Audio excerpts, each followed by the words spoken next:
Guys, ito, sa lakas ng hangin, bumaksak siya kanina. Tapos natanggal to. Yan, natanggal siya.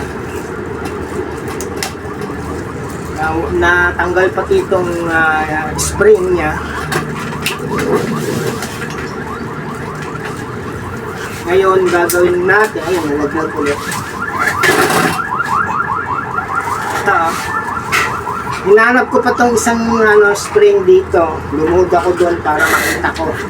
Hanap-hanap ko doon sa bandaron eh. Ito na, kompleto na yung spring natin. Kompleto na siya.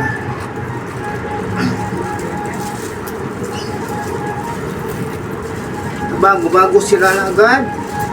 Sa lakas kasi ng hangin, tumumba. Hindi maganda talaga pag tripod lang. Kasi yung tatlo lang kasi yung paa niya. Pero siguro kung apat yung paa nito, hindi siya matutumba. Iwanan din natin kasi natin alam. Yan.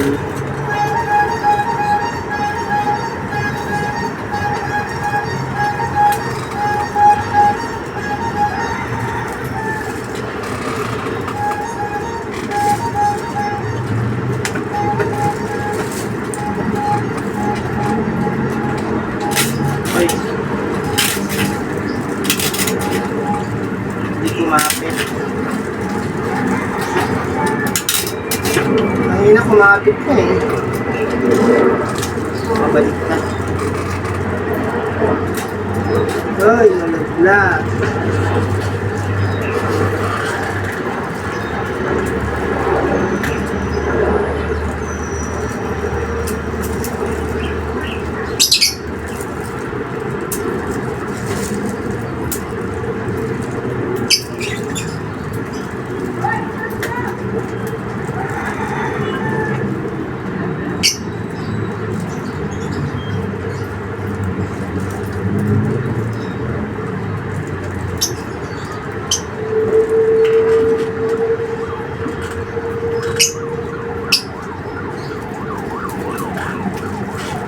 Ay, palaglag.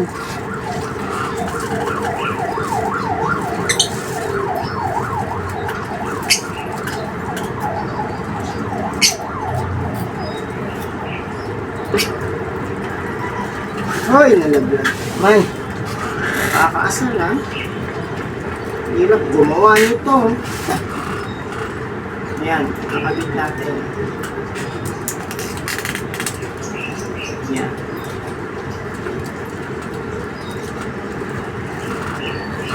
Kasi kung isa lang yung spring, maluwag masyado. Hindi yung natin sa iPhone. Ayan. Kabit na. Ayan guys. Maligpit na ulit siya.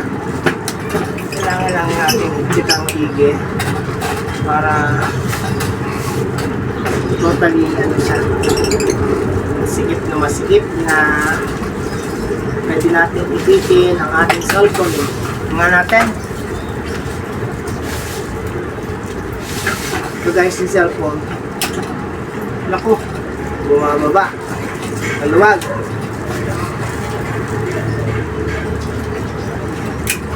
Maluwag na guys yung ating spring. Pero kung ganito ang position niya, hindi siya malalaglag. Yan. Ganyan. Maluwag lang talaga. Kasi nasira na. Ayan yung spring nakikita. Gusto natin maigi. Pakihirap ang nito.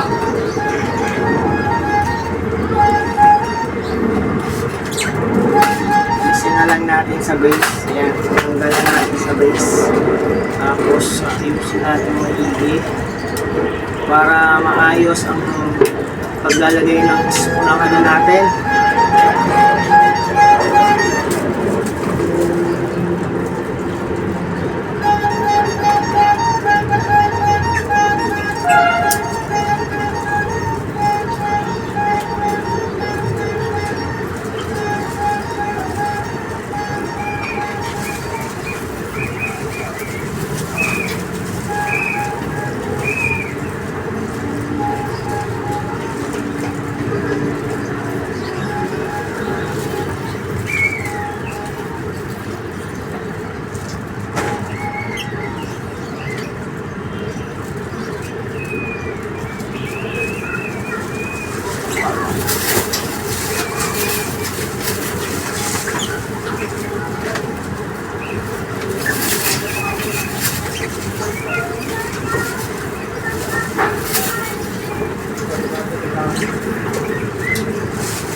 bibili na yung ganitong spare para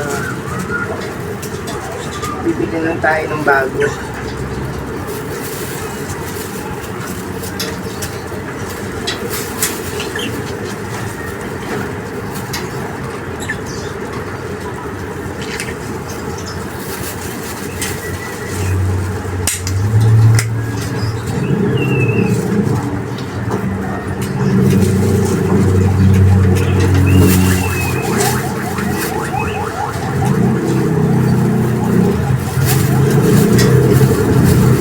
Maluwag na guys, sira na siya.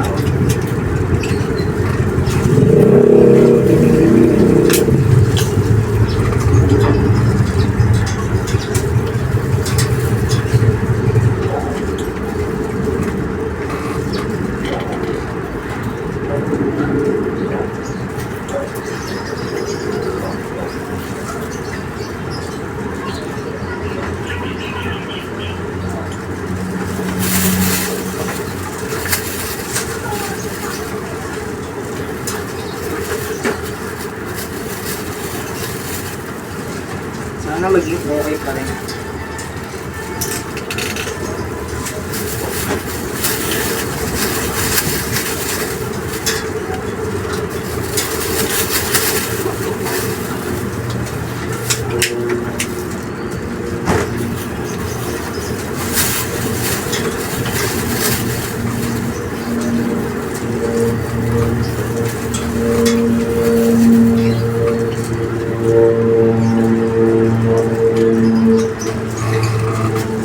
Mukhang may tip na guys.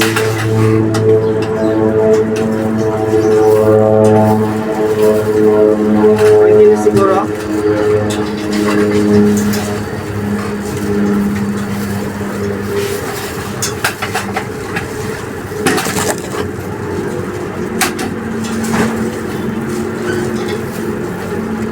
Ayan.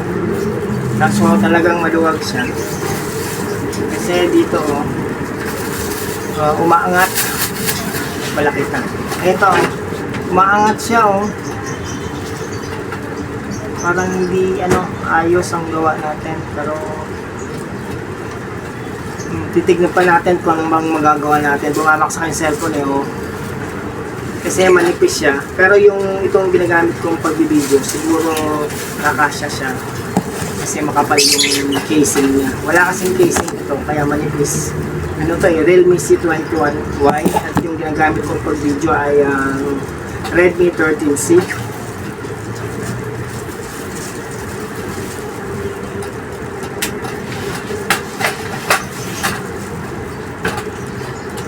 So hanggang dito na lang guys, at papakita ko na lang sa inyo kapag naayos ko na siyang maigil kasi nga maluwag siya parang maluwag, para kasing maluwag na rin yung spring niya. Kasi kanina naka-live tayo habang nagbibideo, nagbibigay ako ng pagkain dun sa mga ibon, lumakas ang hangin, natumba to. Kaya tumumba, dito siya natumba sa may duyan, tapos yung spring nandito sa upuan ng duyan. Yung isang spring nandoon sa dulo, hinanap ko pa, ginapang ko pa para lang makita ko kung nasaan yung spring. So dito na tayo guys, salamat sa panonood nyo. At sana po ay mag-subscribe po kayo sa ating channel membership.